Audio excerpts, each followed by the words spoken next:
அன்பிற்கினவர்களே, மீண்டும் ஒரு ருசியாக உங்களை ஆண்டவராகிய இயேசுவின் திருநாமத்தினாலே வாழ்த்தி வரவேற்றுக் கொள்கின்றேன். 2 நாட்கள் இந்த தியானத்தை முடித்து இந்த 3வது நாளிலே மீண்டும் உங்களை சந்தித்து இந்த தியானத்தில் கொண்டு செல்வதில் மிகுந்த மகிழ்ச்சி அடைகின்றேன்.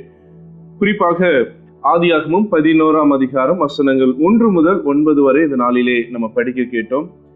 சிறு வயதிலிருந்தே நம்முடைய சண்டே ஸ்கூல், விபிஎஸ் போன்ற நம்முடைய திருச்சபை சார்ந்த சிறுவர் நிகழ்வுகளிலே திரும்ப நமக்கு கற்றுத்தரப்படுகின்ற ரொம்ப அழகான ஒரு பாடம் இந்த பாபேல் கோபுரம், த டவர் ஆஃப் பேபிள் அப்படின்னு சொல்லக்கூடிய இந்த நிகழ்வை நாம் பலமுறை வாழ்க்கையிலே கேட்டிருப்போம்.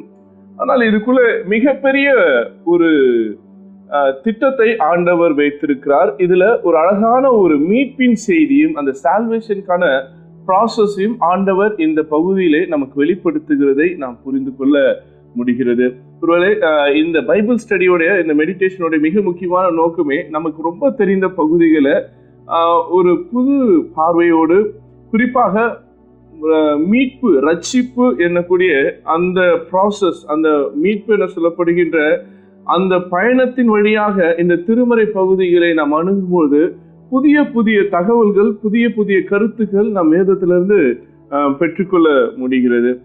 இந்த பாபேல் டவரை குறித்தான இந்த நிகழ்வு, இது இந்த படைப்பு நிகழ்வுக்கு பிறகும் பேரழிவு, அதாவது நோவா காலத்து பேரழிவுக்கு பிறகும் வரக்கூடிய ஒரு நிகழ்வாகும்.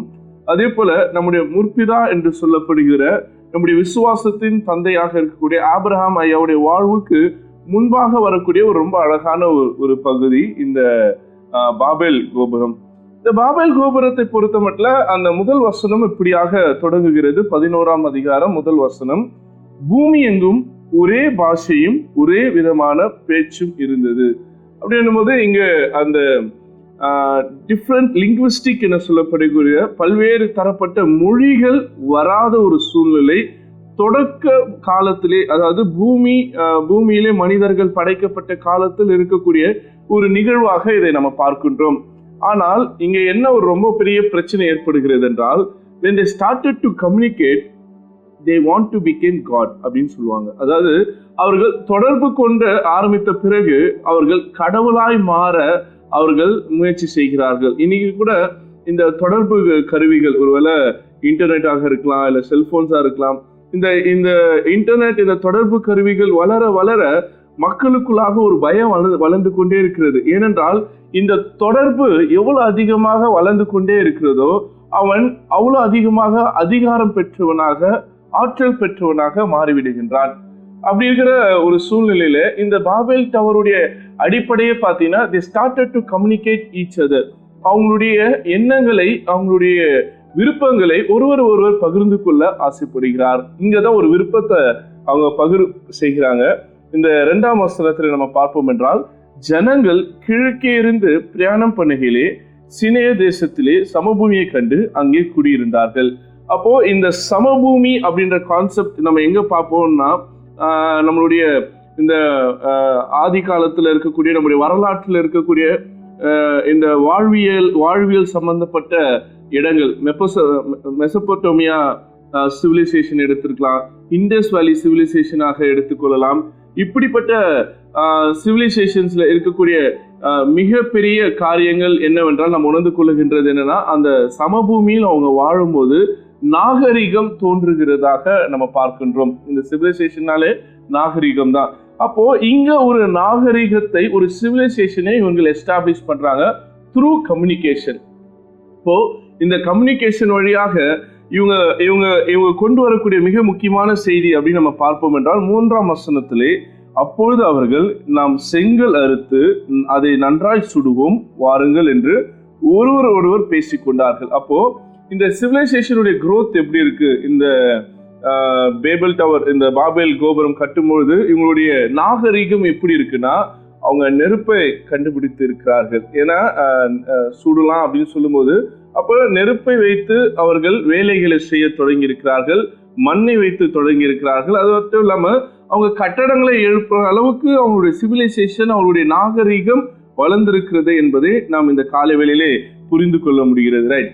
இப்போ இவங்க என்ன சொல்றாங்க, வாருங்கள் நாம் எல்லோரும் சேர்ந்து செய்வோம் அப்படின்றாங்க. ரைட். இப்போ நாம் அப்படின்னு சொல்லும் போது அங்க நிறைய சிக்கல் வந்துருது. ஏன் அப்படின்னு பார்த்தோம்னா, ஒருத்தருடைய ஐடியாவை இன்னொருத்தர் மீது அவங்க வந்து திணிக்க ஆரம்பிக்கும் போதுதான் இந்த நாம் என்கின்ற அந்த பதமே பயன்படுத்த முடியும். எனக்கு ஒரு யோசனை இருக்குது, அதை நம்ம சேர்ந்து செய்யலாம் வாங்க அப்படின்னு கூப்பிடும்போது இந்த நாம் வி அப்படின்ற ஒரு டெர்மினாலஜியை இது பண்றாங்க. இனி கூட அரசியல்ல வரவங்க கூட வாருங்கள் நாம் சேர்ந்து ஒரு மாற்றத்தை கொண்டு வருவோம் அப்படின்னு. ஏன்னா அவங்களால தனியா முடியாது ஒரு காரியத்தை செய்ய, அதுக்கு அவங்களுக்கு ஒரு கூட்டு தேவைப்படுகிறது. அதனாலதான் இந்த நாம் அப்படின்ற ஒரு டெர்மினாலஜி வி என்கக்கூடிய அந்த கான்செப்டை கொண்டு வராங்க. இதை நம்ம ஜஸ்ட் ஒரு இன்சிடென்டா ஒரு நிகழ்வா கடந்து செல்லாமல் இதுக்குள்ளாக இருக்கக்கூடிய அந்த அரசியல், அந்த பொருளாதாரம், இந்த மாதிரி நிகழ்வுகளை பார்க்கும்போது இந்த பாபேல் கோபுரம் நமக்கு நிறைய காரியங்களை கற்றுக் கொடுக்கிறதாக இருக்கிறது. தொடர்ந்து அந்த 3ஆம் வசனத்தில் நாம் பார்ப்போம் என்றால், கல்லுக்கு பதிலாக செங்கலும் சாந்துக்கு பதிலாக நீலக்கிலும் அவர்களுக்கு இருந்தது.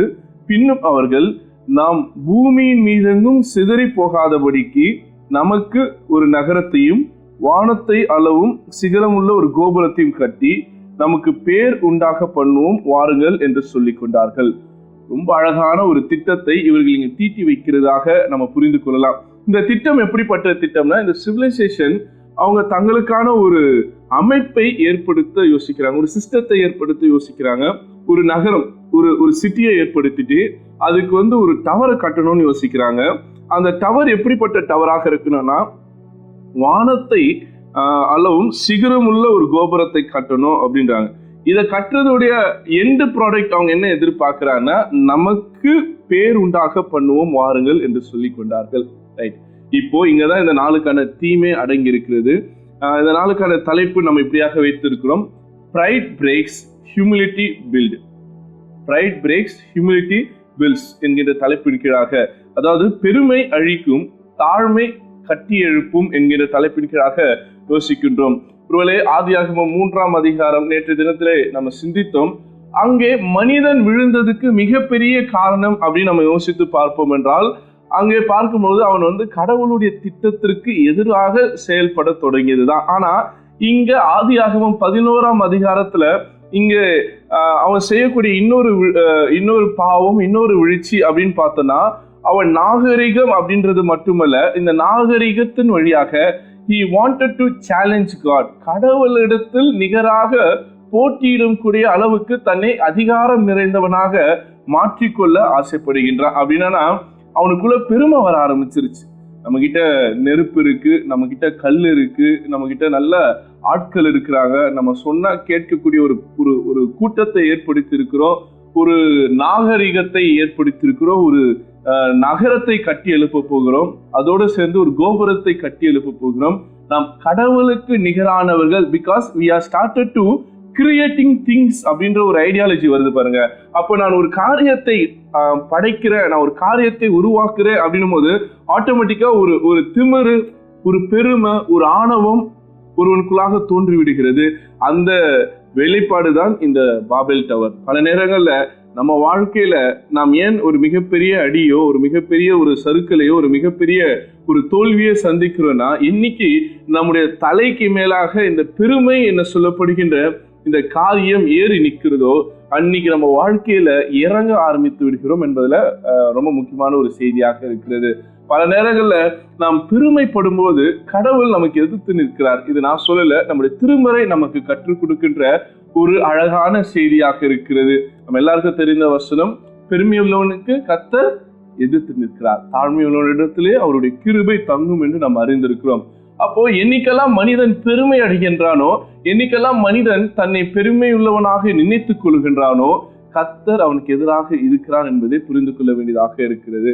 இங்க கூட பாருங்க, அவன் இந்த கோபுரத்தை கட்டுவதுடைய நோக்கம் என்னவென்றால் தனக்கு பேர் உண்டாகவும், அது மட்டும் இல்லாமல் சிகரமுள்ள ஒரு கோபுரத்தை கட்டி அது எவ்வளவு அளவுக்கு இருக்க வேண்டும் என்றால் வானத்திற்கு அளவாக, அதாவது he want to reach the sky, he wants to reach the sky என்பதுதான் அவனுடைய கான்செப்டாக இருக்கிறது. அப்படின்னா நான் கடவுளுக்கு நிகரானவன் என்பதை வலியுறுத்த வேண்டும் என்பதுதான் அவனுடைய மிக முக்கியமான திட்டமாக இருக்கிறது. ரைட், இப்ப நமக்கு இதுல நிறைய கேள்விகள் எழும்பக்கூடும். இங்க எல்லாமே ஒற்றுமையா தானே இருக்கிறாங்க.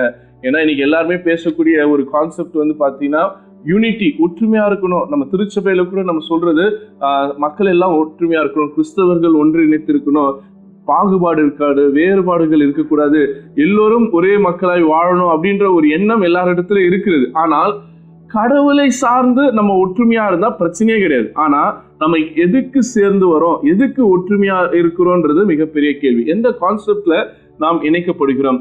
ஆண்டவருக்காக, இறைவனுக்காக, கடவுளுடைய யோசனைக்காக, நன்மையான காரியங்களுக்காக நாம் இணைவோம்னா பிரச்சனையே கிடையாது. ஆனா ஒரு தீமையான காரியத்திற்காக, கடவுளுக்கு எதிரான காரியத்திற்காக நாம் இணைக்கப்படுகிறோம், நாம் யூனிட்டியில இருக்கிறோம்னா அது கடவுளுக்கு எதிரான ஒன்றாக இருக்கிறது. ஒருவேளை நம்முடைய தேசத்துல கூட பாத்தீங்கன்னா, இந்திய தேசத்துல இன்னைக்கு ஒரே கான்செப்ட்ன்றத கொண்டு வந்துட்டு இருக்காங்க. ஒரே எலெக்ஷனு, ஒரே ரேஷன் கார்டு, ஒரே மதம் அப்படின்னு சொல்லிட்டே இருக்கிறாங்க. ஆனா இவங்க சொல்ல மாட்டாங்க, சில காரியங்கள் உண்டு. ஒரே ஜாதின்னு சொல்ல மாட்டாங்க, ஒரே வர்க்கம் சொல்ல மாட்டாங்க, ஒரே இனம் சொல்ல மாட்டாங்க. ஆனா சிலவற்றில ஒன்னா கொண்டு வருவாங்க. எதுலெல்லாம் அவங்களுக்கு பெனிஃபிட் இருக்குதோ, எதெல்லாம் அவங்க அதிகாரத்தை காட்ட முடியுமோ அதுலெல்லாம் one India, one country, one nation, one லாங்குவேஜ்னுவாங்க. ஆனா ஒன் எக்கானமின்னு சொல்ல மாட்டாங்க, ஒன் காஸ்ட்னு சொல்ல மாட்டாங்க, ஒன் எத்தனிசிட்டின்னு சொல்ல மாட்டாங்க. ஆனா சிலவற்றில் அவங்களுக்கு பிரிந்து இருக்கணும், அவங்க எதிர்பார்க்கிற வகையில சேர்ந்து இருக்கணும். அப்படி இருந்தாதான் அவங்களால அதிகாரம் செலுத்த முடியுன்ற ஒரு கான்செப்டை நம்ம பார்க்கிறோம். இதுதான் நிறைய நிகழ்வுகளை நம்ம பார்க்க முடிகிறது. அப்போ கடவுளுக்கு எதிராக கூடக்கூடிய கூட்டங்கள் கடவுளுக்கு எதிராக இருக்கிறது என்பதை நம்ம புரிந்து கொள்ளலாம். கடவுளுடைய ஐடியாலஜி இருக்கு, ஆண்டவருடைய ஐடியாலஜி இருக்கு. அதுக்கு எதிராக யாரெல்லாம் கூட்டம் கொடுக்கிறார்களோ அதெல்லாம் ஆண்டவருக்கு எதிர்த்து நிற்கக்கூடியவர்களாக தான் நம்ம புரிந்து கொள்ள வேண்டியதாக இருக்கிறது.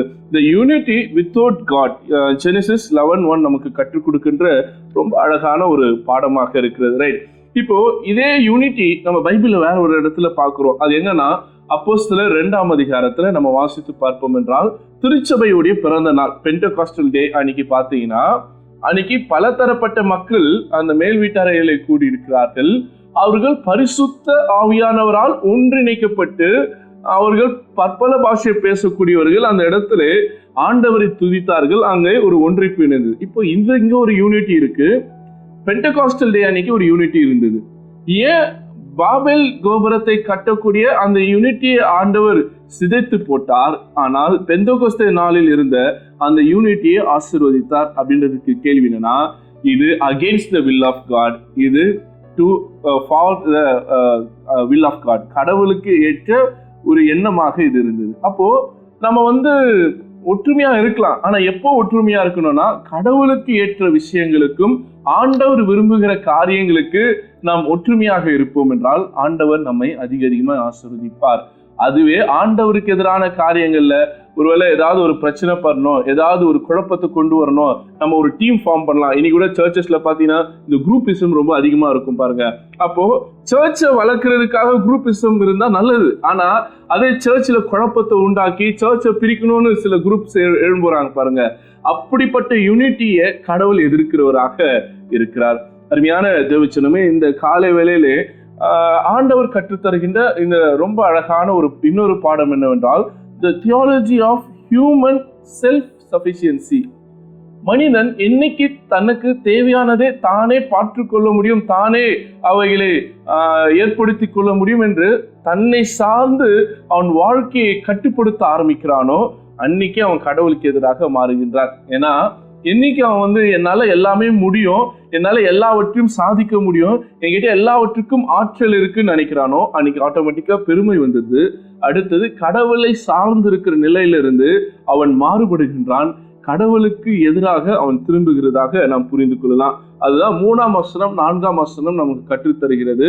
வாங்க நம்ம எல்லாம் இதை செய்யலாம் அப்படின்னா, நம்ம எல்லாம் செய்யலாம்னா அப்போ செய்யறதுக்கான ஆற்றல், I have the power, I have the control, I have the efficient, I have the self-sufficiency to do this அப்படின்ற ஒரு நிலைப்பாட்டில் அவன் இருக்கிறான். என்னால் இதை சாதித்து விட முடியும் என்கின்ற ஒரு சுயத்தின் மீது சாரக்கூடிய ஒரு நிலையில் மனிதன் இருக்கிறது தான் இந்த 3ஆம் 4ஆம் வசனம் நமக்கு கற்றுத்தருகிறது. அப்போ இன்னைக்கு மனுஷன் தன்னை சார்ந்து கொள்கிறானோ அவன் அன்னைக்கு கடவுளுக்கு எதிரானவனாக அவன் மாறிவிடுகிறான் என்பதை நாம் புரிந்து கொள்ள வேண்டியதாக இருக்கிறது. ரைட், அடுத்தது இந்த பாபேல் டவர் வழியாக நாம் புரிந்து கொள்கின்ற 3 காரியங்கள். அவன் ஒரு செக்யூரிட்டியை தேடுகின்றான். என்ன செக்யூரிட்டினா, தனக்கான ஒரு நகரத்தை ஏற்படுத்தி அதுல அவன் பாதுகாப்பாக இருக்கணும் அப்படின்றான். ஏனென்றால் இந்த அச்சம் பயம் எல்லாம் இருந்தாதான் நம்ம கடவுளை தேடுவோம். இந்த அச்சம் பயம் இந்த மாதிரி ஒரு ஃபியர் இல்லைன்னா கடவுளை தேட மாட்டோம். அதனால்தான் இந்த ஃபியர்லெஸ்ஸான ஒரு பயமற்ற வாழ்க்கையை வாழ்வதற்கான தனக்கான பாதுகாப்பை அவன் ஏற்படுத்திக் கொள்கின்றார், செக்யூரிட்டி. ரெண்டாவது, he wants the control. அந்த டவரை கட்டிட்டு அதன் வழியாக அங்க இருக்க மக்களை அவன் கண்ட்ரோல் பண்ணணும் அப்படின்னு அவன் யோசிக்கிறான். அங்க இருக்கக்கூடிய செயல்பாடுகளை அவனுடைய அதிகாரத்துக்குள்ளாக கொண்டு வர வேண்டும் என்பது அவனுடைய திட்டமாக இருக்கிறது. அடுத்தது மூன்றாவது, he want his own identity. அதுவரையிலே கடவுளை சார்ந்து இருக்கக்கூடிய மக்களாக இருக்கிறவர்கள் இப்ப என்ன சொல்றாங்கன்னா, நாங்கள் கடவுளுடைய மக்கள் அல்ல, நாம் நமக்கான பெயரை ஏற்படுத்துவோம், let's create our own name for us என்கின்ற ஒரு கான்செப்டை அங்க கொண்டு வருகிறதாக நாம் பார்க்கின்றோம். அருமையான தேவச்சனமே, பல நேரங்கள்ல இப்படிப்பட்ட எண்ணங்கள் நமக்குள்ளாக இல்லாமல் பார்த்துக் கொள்வது நல்லது.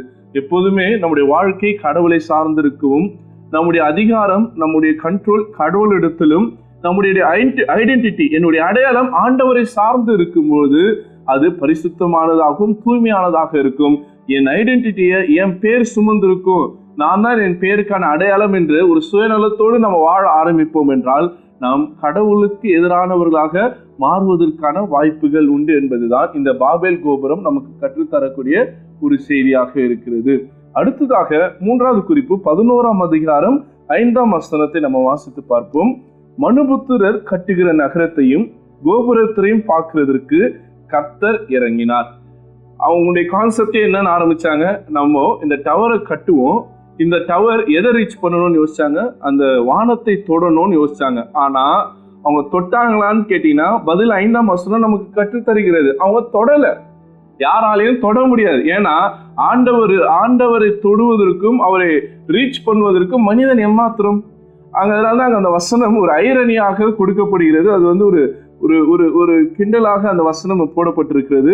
மனுபுத்திரன் கட்டுகிற நகரத்தையும் கோபுரத்தையும் பார்க்கிறது கர்த்தர் இறங்கினார். அப்படின்னா he doesn't reach the sky. அவன் வானத்தை தொட முடியல, அதனால ஆண்டவர் இறங்கி வந்ததாக. அப்ப அவன் கோபுரம் எங்கதான் இருக்கு, இன்னும் பூமி அளவுல தான் இருக்குது. அப்போ பல நேரங்கள்ல நான் வந்து உயர்ந்திருக்கிறேன், என்னால எல்லாம் முடியும் அப்படின்னு நினைக்கிறோம்.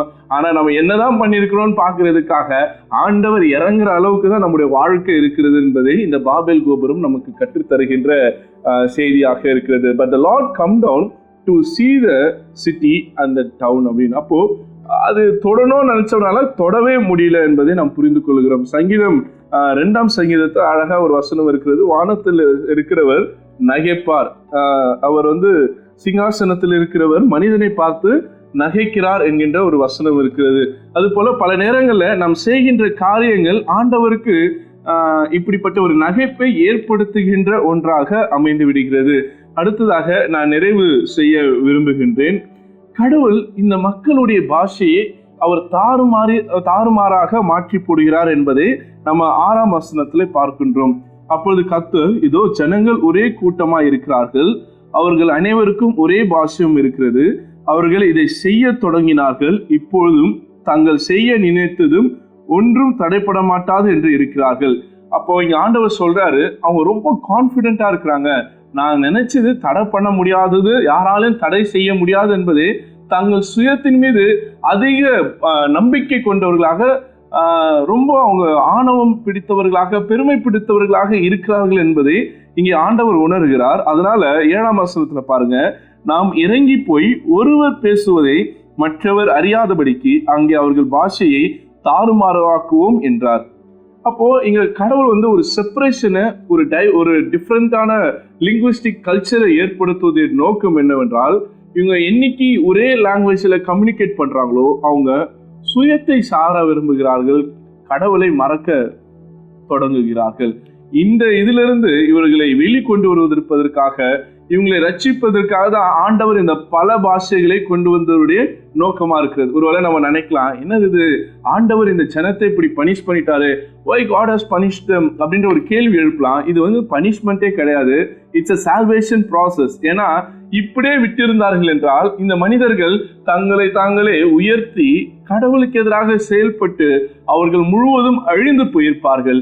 அந்த அழிவை தடுப்பதற்கு தான் இதை வந்து ஒரு தண்டனை தீர்ப்பாக, ஒரு ஜட்ஜ்மெண்டாக, ஒரு பனிஷ்மெண்டாக கொடுக்காம அவங்களை மீட்டெடுக்கும்படியாக அவங்களுக்குள்ளாக இருக்கிற அந்த யூனிட்டியை உடைத்து போடுகிறார், அந்த பாஷைகளை தாறுமாறி ஆக்கி போடுகிறார். ஒருவேளை இன்னைக்கு நம்ம ஒரு புது அண்டர்ஸ்டாண்டிங்குள்ள வரலாம். It's not a punishment. ஆண்டவர் இங்கே ஒரு தண்டனை கொடுக்கல, மாறாக அவருடைய பெருமையை உடைக்கிறார். அவங்க என்னைக்குமே கடவுளை சார்ந்து இருக்கக்கூடிய மக்களா இருப்பதை வலியுறுத்துவதற்காக, அதை உறுதிப்படுத்துவதற்காக இந்த செயல்பாட்டை ஆண்டவர் செய்கிறதாக நம்ம புரிந்து கொள்ளலாம். ரைட்.